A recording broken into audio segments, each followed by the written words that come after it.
Assalamualaikum warahmatullahi wabarakatuh.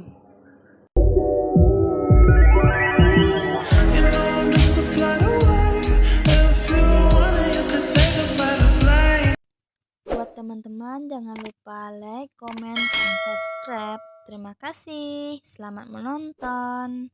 Pada video kali ini kita masih membahas tentang sebuah karya sastra, yaitu kita akan membahas tentang teori sosiologi sastra.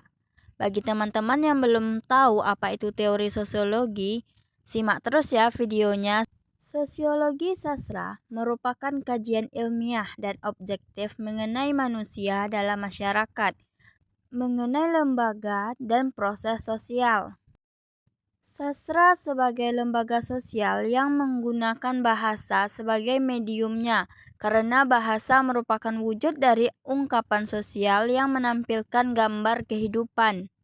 Menurut Ritzer dalam Faruk 2010 halaman 3, sosiologi merupakan disiplin ilmu tentang masyarakat yang berdasarkan 3 paradigma, yaitu paradigma fakta sosial, paradigma definisi sosial, dan paradigma perilaku manusia. Paradigma fakta sosial yang berupa lembaga-lembaga dan struktur sosial yang dianggap sebagai suatu yang nyata yang berada di luar individu. Yang kedua yaitu paradigma definisi sosial yang memusatkan perhatian kepada cara-cara individu dalam mendefinisikan situasi sosial dan efek-efek dari definisi itu terhadap tindakan yang mengikutinya. Yang ketiga yaitu paradigma perilaku manusia, yaitu sebagai objek yang nyata. Nah, pada video ini kita akan membahas tentang novel Laskar Pelangi dengan teori sosiologi sastra. Yang pertama kita akan membahas tentang tokoh dan penokohan. Tokoh dan penokohan adalah hal wajib dalam sebuah novel atau cerita rekaan. Berikut ini adalah analisis penokohan beberapa tokoh utama dalam novel Laskar Pelangi. Yang pertama yaitu tokoh Ikal. Ikal adalah tokoh aku dalam cerita ini. Ia hadir dari awal cerita dan menceritakan semua kisah-kisah yang terjadi dalam novel Laskar Pelangi. Ia adalah anak yang selalu ingin tahu rambutnya Ikal yang selalu menjadi peringkat kedua dalam kelas minat pada sastra. Terlihat dari kesehariannya dia senang menulis puisi.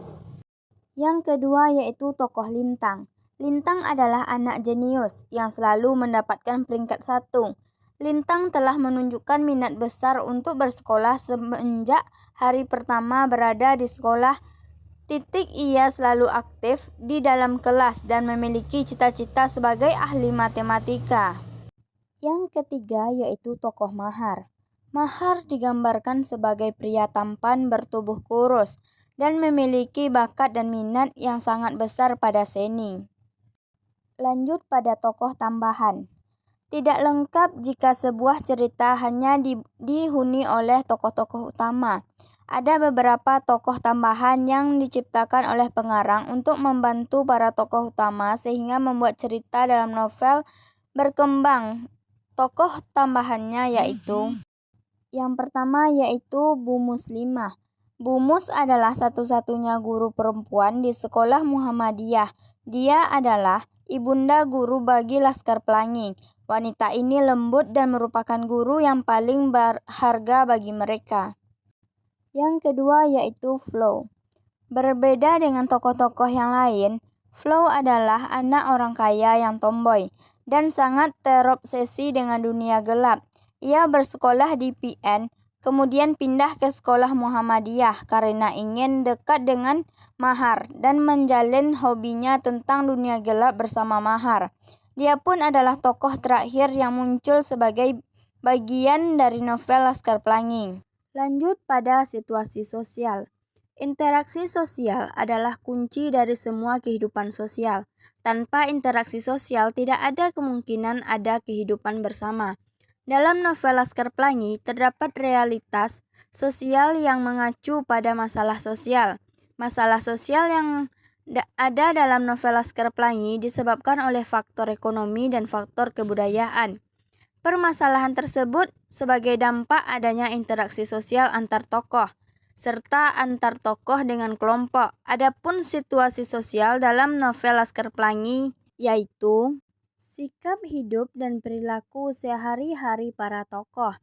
Sikap hidup dalam novel Laskar Pelangi yang berupa kasih sayang terhadap anak dan orang tua, kasih sayang terhadap sesama teman, kasih sayang terhadap laki-laki kepada wanita, dan humoris. Yang kedua yaitu peristiwa yang terjadi dalam novel Laskar Pelangi. Ada beberapa peristiwa yang terjadi pada novel Laskar Pelangi, seperti di sekolah dengan rasa cemas, Trapani berteriak sambil menunjuk ke pinggir lapangan rumput sekolah. Kurcaci mengundurkan diri sebagai ketua kelas dengan rasa marah. Pemilihan ketua kelas dimulai Lintang terlambat masuk kelas. Bodenga menyelamatkan Lintang. Karnaval 17 Agustus ada cinta di toko relontok bobrok Itung. Pelanggaran di masjid. Flo hilang di hutan. Kunjungan ke Pulau Lanun. Tragedi saat perjalanan ke Pulau Lanun. Sedih saat berpisah karena Lintang memutuskan berhenti sekolah. Yang ketiga yaitu aspek sosiologis ekspresif. Pendekatan ekspresif adalah pendekatan yang dalam mengkaji karya sastra memfokuskan perhatian kepada sastrawan. Selaku pencipta karya sastra, pendekatan ini memandang karya sastra sebagai ekspresif sastrawan, sebagai curahan perasaan atau luapan perasaan dan pikiran sastrawan, atau perasaan. Karena itu untuk menerapkan pendekatan ini dalam kajian sastra dibutuhkan sejumlah data yang berhubungan dengan diri sastrawan, seperti kapan dan di mana dia dilahirkan, pendidikan sastrawan, agama, latar belakang, sosial kebudayaan, juga pandangan kelompok sosialnya. Nah, pada novel Laskar Pelangi ditulis pengarang berdasarkan pengalaman pribadinya sendiri ketika ia dan teman-temannya masih kecil yang bersekolah di SD Muhammadiyah, sekolah termiskin di kampung halamannya yaitu Belitong. Sekian video saya kali ini. Kalau ada kata-kata yang salah saya mohon dimaafkan. Wabillahi taufiq wal hidayah. Wassalamualaikum warahmatullahi wabarakatuh.